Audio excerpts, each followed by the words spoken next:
Olá, bem-vindos a mais um Café e Vademecum, episódio 16. Hoje o nosso papo é sobre um tema bem delicado, né? A defesa do Estado e das instituições democráticas.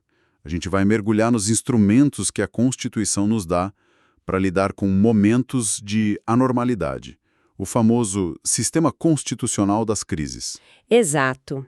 E é importante pensar nisso como uma legalidade extraordinária. Em momentos normais, a gente segue um conjunto de regras. Mas quando a crise aperta, a Constituição ativa um outro sistema e tudo isso é guiado por dois princípios, que são a base de tudo. O da necessidade... Que é basicamente só usar se não tiver outro jeito. Isso. E o da temporalidade. Para garantir que essa medida de exceção não vire a regra, né? Ela tem que ter começo, meio e fim. Entendi. E além desses princípios, existem outras travas, certo? A Constituição não dá um cheque em branco. De jeito nenhum. Para quem estuda para concurso, isso é crucial. As medidas são: 1. Excepcionais e subsidiárias. Elas são taxativas, ou seja, só valem as que estão escritas na lei, nada de inventar. Tem a limitação espacial, a temporalidade, que já falamos, o controle entre os poderes e, claro, a proporcionalidade. Perfeito. A base está bem sólida. Então vamos para a primeira ferramenta dessa caixa, a mais branda, digamos assim. O Estado de Defesa. Isso, o artigo 136. Ele serve para preservar ou restabelecer a ordem pública ou a paz social em locais específicos. E quando ele pode ser usado? Quais são os gatilhos? São duas hipóteses bem claras, taxativas.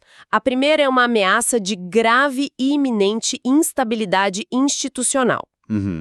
E a segunda, que é bem diferente, é em caso de calamidades de grandes proporções na natureza. Pense em desastres ambientais, por exemplo. Certo. E quem tem a caneta na mão para decretar? A competência é do presidente da República, mas ele não decide sozinho no vácuo. Antes, ele precisa ouvir o Conselho da República e o Conselho de Defesa Nacional. Ah, e aqui tem um ponto que sempre gera dúvida. Ele precisa ouvir, mas ele precisa concordar com o que eles dizem? O parecer desses conselhos o obriga a alguma coisa? Ótima pergunta. E a resposta é não. Os pareceres não são vinculantes. É uma formalidade importante, um passo obrigatório, mas se os dois conselhos disserem não decrete, o presidente, se quiser, pode decretar mesmo assim. Entendi. É mais um freio político do que jurídico, então. Exatamente. O custo político de ignorar os conselhos é alto, mas o poder de decidir, ao final, é dele. Ok, o presidente ouviu os conselhos e decidiu decretar. O que esse decreto precisa ter? Ele pode restringir qualquer direito? Não, de forma alguma. O decreto tem que ser muito específico. Primeiro, o prazo. No máximo 30 dias. E pode prorrogar. Pode, mas só uma única vez por mais 30 dias. Então, o teto é 60 dias. Fim. Certo. Além disso, tem que dizer a área exata de aplicação e, o mais importante, listar as medidas restritivas. A lista é curta e fechada. Restrição aos direitos de reunião, de sigilo de correspondência e de comunicação telegráfica e telefônica. E, só no caso da calamidade pública, pode haver a ocupação e uso temporário de bens e serviços públicos. Mas atenção, a União tem que responder depois por qualquer dano ou custo. Entendi. Então o presidente decreta e o Congresso, ele só assiste. Não, aí começa o controle político, que nesse caso é posterior. O presidente decreta primeiro e, em 24 horas, tem que mandar o decreto para o Congresso Nacional. E o Congresso faz o quê? Ele decide se aprova ou se suspende a medida. E essa decisão precisa de maioria absoluta. Ou seja, o presidente dá o pontapé inicial, mas quem decide se o jogo continua é o Congresso. E se o Congresso estiver de recesso, de férias? A Constituição pensou nisso. Ele é convocado extraordinariamente em 5 dias e tem 10 dias para decidir. A democracia não para. E a fiscalização acaba aí? Não. Durante a vigência, a mesa do Congresso monta uma comissão com 5 membros para acompanhar tudo de perto. É o controle concomitante. E no final de tudo, o presidente ainda tem que mandar um relatório para o Congresso com tudo que foi feito. É o controle sucessivo. É um sistema de freios e contrapesos o tempo todo. Claríssimo. Agora, se o estado de defesa não for suficiente, ou se a crise for muito maior, a gente sobe um degrau na gravidade, né? Vamos falar de estado de sítio? Exatamente isso. Aí o cenário é bem mais áspero. Artigo 137. As hipóteses já mostram isso. E quais são? São 3. A primeira é comoção grave de repercussão nacional. Veja que não é mais um problema local, é no país todo. A segunda é quando o estado de defesa não deu conta do recado, a ineficácia da medida. E a terceira, a mais grave de todas, declaração de estado de guerra ou resposta à agressão armada estrangeira. A diferença na escala do problema é gigante. E o procedimento para decretar muda também? Muda completamente. E aqui está a maior diferença entre os dois, um ponto que cai em toda a prova. Se no estado de defesa o controle do Congresso é posterior... No estado de sítio ele é prévio, acertei. Perfeito, é isso. O presidente não pode decretar e depois avisar, ele precisa, antes de qualquer coisa, pedir autorização ao Congresso Nacional. Ah, então ele pede permissão. Exato. Ele solicita. Se o Congresso negar, por maioria absoluta, acabou. O presidente não pode fazer nada e fica vinculado à negativa. Se autorizar, aí sim ele ganha o poder para decretar. Isso muda toda a dinâmica do poder. E a duração? É a mesma regra dos 30 mais 30? Não. Para comoção grave ou ineficácia do estado de defesa, o prazo inicial também é de até 30 dias. A grande diferença é que ele pode ser prorrogado sucessivamente por novos períodos de 30 dias, enquanto a crise durar. Não tem aquele limite de uma única vez. Entendi, pode se estendendo. E no caso de guerra? Aí não tem prazo definido. Dura o tempo que for necessário enquanto o conflito existir. E as medidas? Imagino que a lista de direitos que podem ser suspensos seja bem maior. Muito maior e mais assustadora. Para comoção grave, a Constituição permite, por exemplo, obrigar pessoas a permanecerem em um local, deter gente em edifícios que não são presídios comuns, restringir a imprensa, suspender liberdade de reunião. Busca e apreensão em domicílio. Também. Intervenção em empresas, requisição de bens.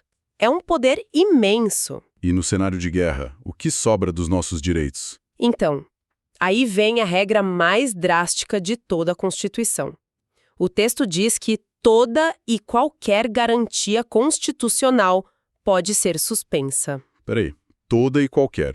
Isso quer dizer que o direito à vida, a proibição de tortura, as cláusulas pétreas, tudo isso pode ser suspenso? Essa é a grande polêmica.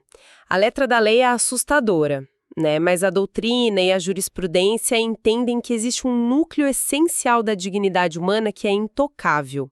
Direitos como a vida e a integridade física não poderiam ser suspensos.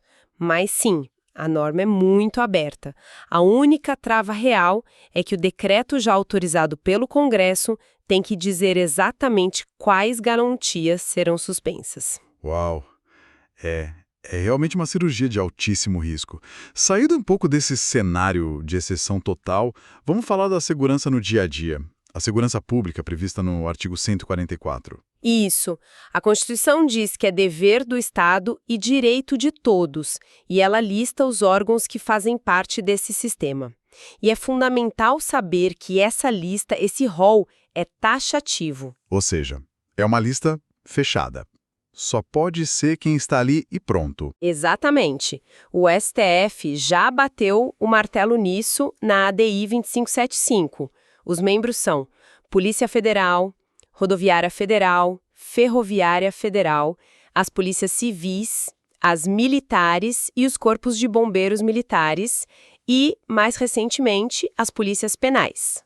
Certo, lista fechada. Mas e as guardas municipais? Elas não estão nessa lista. Mas a gente vê uma discussão enorme sobre o papel delas.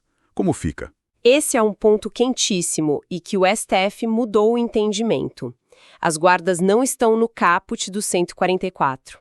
Elas estão num parágrafo à parte, com a função de proteger bens, serviços e instalações do município. E qual foi a decisão do Supremo sobre isso? No julgamento da ADPF 995, o STF firmou uma tese que é uma verdadeira pegadinha de prova.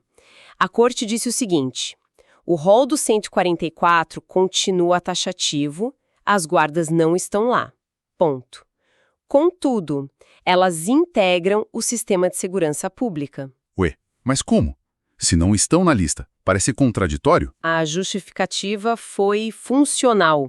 O STF entendeu que, na prática, o que as guardas fazem é atividade de segurança pública. Então, para fins sistêmicos de organização, de prerrogativas, elas fazem parte do sistema. É uma nuance, mas uma nuance que muda tudo. Entendi. Faz sentido. E sobre direitos desses agentes, outra polêmica. Greve. Policial pode fazer greve? A regra é clara. Não pode.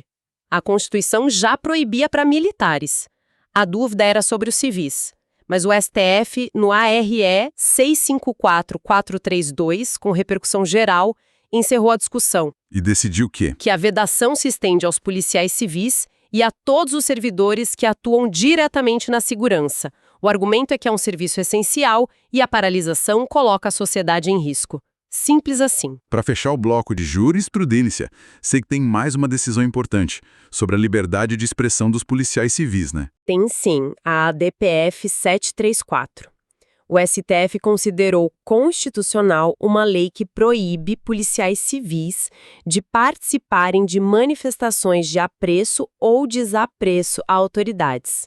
A Corte ponderou que a carreira policial exige hierarquia e disciplina, e isso justifica essa restrição específica à liberdade de expressão. Excelente. Foi uma passada bem completa.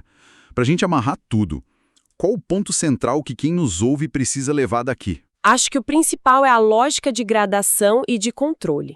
Estado de defesa é para crises menores, locais, com controle posterior e prazo bem curto.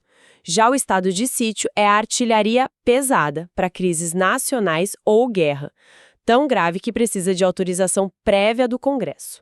Entender essa diferença de procedimento é a chave. E na parte de segurança pública, o recado é ficar de olho no STF. Com certeza. As decisões sobre as guardas municipais e o direito de greve são recentes e mudam o jogo.